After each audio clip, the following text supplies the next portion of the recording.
Are you looking for the best cameras for travel? In this video we will look at some of the 6 best cameras on the market. Before we get started with our video, we have included links in the description, so make sure you check those out to see which one is in your budget range. Starting at number 1. Sony A7CR. The Sony A7CR is a relatively compact full-frame camera with an image-stabilized 61MP CMOS sensor.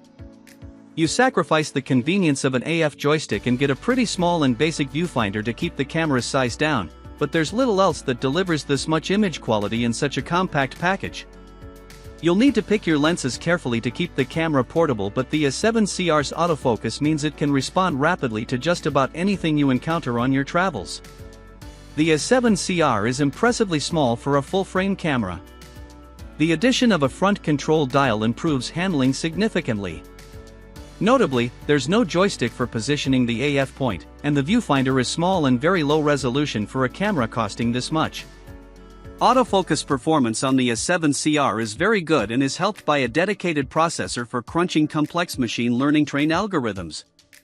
Subject recognition is quick, and the AF system tracks subjects tenaciously around the frame in either stills or video. 8 frames per second burst shooting with continuous AF results in a dependably high hit rate. If you're looking for maximum resolution in a travel-sized body, the A7RC is tough to beat. The A7CR captures 4K video at up to 60 frames per second. The most detailed, oversampled footage results from a 1.2x crop of the sensor, which makes it challenging to maintain wider focal lengths. Auto-framing mode uses AI algorithms to mimic the way a camera operator might punch in on subjects, keeping them framed and in focus. The A7CR's 61MP sensor can capture a lot of detail, putting it ahead of most full-frame rivals, though it is a little noisier in low light. JPEG colors are pleasing, and excellent sharpening makes the most out of the 61MP sensor. RAW files provide plenty of latitude to pull up shadows at base ISO. The A7CR delivers impressive results for its size. It essentially provides the same level of image quality, and most of the same features, as Sony's A7RV, but in a smaller package. In exchange for the small size, you make a few compromises, like no AF joystick, but if you're looking for maximum resolution in a travel-sized body, the A7CR is tough to beat. At number 2. Sony A6700. The Sony A6700 is built around a 26MP APS-C-sized sensor. Its excellent autofocus performance means it excels at both stills and video capture. There's a good choice of relatively compact lenses available, too. We'd suggest avoiding the really small 16 to 50mm f3.5-5.6 though. It's not the lens to get the most out of this camera. The A6700 has a thumb-on-forefinger dial interface missing from Sony's less expensive models. It's just slightly larger than previous models in the line, but in exchange, you also get a fully articulating display. However, it lacks the AF joystick found on many cameras in its class. Fast, dependable autofocus with a selection of subject recognition modes means the A6700 will help maximize your chances of capturing the unexpected moments on a trip. Excellent photo and video quality with best-in-class AF and stills and video make it an excellent choice for enthusiasts. The camera produces very detailed 4K video up to 60p with 10-bit color, with good rolling shutter performance. There's also a 4K/120p mode, albeit with a 1.58x crop. Autofocus performance is top-notch, with a well-designed touch interface. It's a strong option both for videographers and vloggers. Excellent photo and video quality, best-in-class AF and stills and video, and a deep set of features to support both make it an excellent choice for enthusiasts. Sony Z-mount also includes a good range of available lenses. At number 3. Fujifilm X-T50. The Fujifilm X-T50 is a 40MP, APS-C image-stabilized mirrorless camera aimed at beginners. The X-T50 can be purchased with Fujifilm's excellent 16 to 50mm f2.8-4.8 kit lens, which provides a versatile focal length for travel and should be able to keep up in darker environments. Fujifilm also sells a wide variety of relatively fast, compact primes. The X-T50 has dials for important exposure settings, and a small but useful grip. Its rear screen can tilt up or down. Its joystick and some buttons can be awkward to use, but the film simulation dial encourages the use of one of the camera's key features. Its autofocus can recognize and accurately track several subject types, but its general tracking isn't the most reliable. Its 8 frames per second mode isn't particularly fast. The X-T50's controls and auto mode make it great for beginners, who can expect it to keep up with them as they grow. More experienced shooters will appreciate Fujifilm's robust lens selection. If you're looking for an APS-C camera that's even smaller than the X-T50, the Fujifilm X-M5 may be worth considering. It's substantially cheaper, though it's easy to see where the company has saved money. It uses a lower resolution 26MP sensor, which isn't stabilized, and there's no EVF. It does have the same film simulation dial and autofocus subject recognition modes, though, so those trade-offs may be worth it if size or price are your top priority. At number 4. OM System OM3. The OM System OM3 is a 20MP micro four thirds camera with a stack sensor capable of shooting up to 50 frames per second with continuous autofocus. The OM3 is well suited to traveling, as the micro four thirds system lets you use especially compact lenses, and its stack sensor gives it fast autofocus, incredible burst rates for shooting even the fastest subjects, and the ability to use computational modes to adapt to a wide variety of situations. It also sports an IP53 rating for dust and water resistance, so you won't have to worry if it starts raining. It has plenty of customizable buttons, though no AF joystick or grip. Its color dial and computational photography button put key features front and center. The subject recognition and tracking autofocus modes work well, though it can struggle to predict a subject's movement.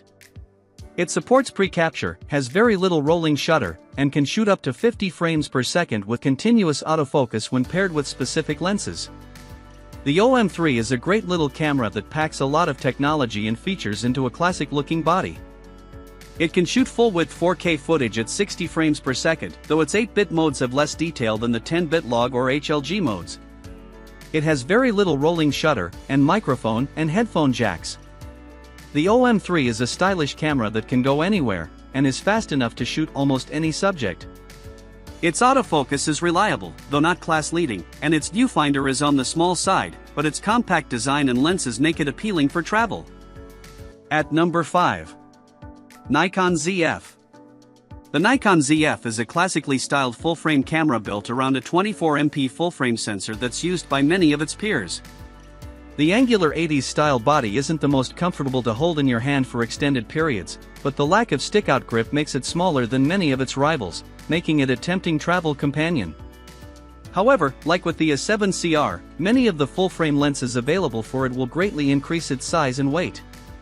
At least in its all-black form, there's a chance of it being mistaken for a film camera, which may help avoid the wrong kind of attention when you're out and about in an unfamiliar setting. The Zf gives the choice of using the dedicated control dials or customizable command dials. In most respects it copies its well-polished control system from other recent Nikons. Not everyone will enjoy the angular early 80s handling, but it handles just as well as the cameras it resembles. The Zf's autofocus is impressive, with both subject recognition and AF tracking both working well. It's perhaps not quite as confidence-inspiring as the latest Sony cameras, but it's not far off. It'd be nice to have an AF joystick, but the rear control pad does a decent job. The Zf's looks may date from 1981, but its performance is completely contemporary. The Zf has a very solid video feature set. Oversampled 4K/30 and cropped 4K/60 is standard for the sensor, but the Zf also adds a waveform display that's especially useful for exposing its 10-bit log footage. The Zf uses a very familiar 24MP BSI sensor that has underpinned numerous cameras in recent years, and the results are predictably good. There's plenty of dynamic range and enough detail capture for all but the most demanding applications. The Nikon Zf's performance lives up to its looks.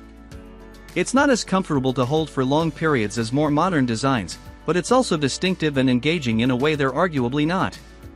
We're still completing our testing, but it hasn't disappointed yet. At number 6. Ricoh GR III. The Ricoh GR III HDF is the latest entry in the company's series of classic compact cameras with large APS-C sensors and a 28mm equivalent lens. This version is almost identical to the regular GR III, but swaps the built-in ND filter for a highlight diffusion one, which can be activated to give photos a dreamy look. It's not the most flexible camera, but it's one of the most pocketable and has built up a dedicated following of photographers who find it a joy to shoot with. Unfortunately, most GR3 models are currently difficult to buy, as they're out of stock or unavailable almost everywhere. The GR3 handles well, despite its size, thanks to well-placed controls, flexible customization options and a responsive touchscreen.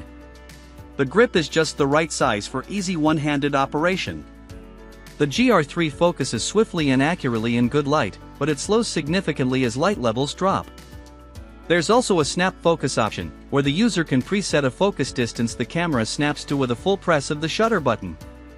The GR3's battery life is disappointing, at a rated 200 shots per charge. Offers direct control and excellent image quality in a pocketable camera. Our only concern, in terms of using the GR3 for travel, are that some users have found dust can get into the lens. So it's worth trying to find some sort of protective bag to keep it in. The Ricoh GR III offers direct control and excellent image quality in a pocketable camera. Its short battery life and fixed focal length lens mean this camera certainly isn't for everyone, but it's a compelling offering for travel, street and casual photographers alike. There's also the GR II9, a variant with a longer, 40mm equivalent lens on it. This may be a little tight for documenting your travels, but it's historically a popular focal length. Canon has recently announced that it plans to increase its production of compact cameras, citing an increasing number of orders for the PowerShot G7 X3, which has a 24 to 100mm equivalent zoom lens. While that camera's autofocus system isn't as reliable as the one found on the more expensive Sony RX100 VA, it includes a modern USB-C charging port and a touchscreen, which make it a decent travel companion if you prefer a zoom lens instead of a fixed one.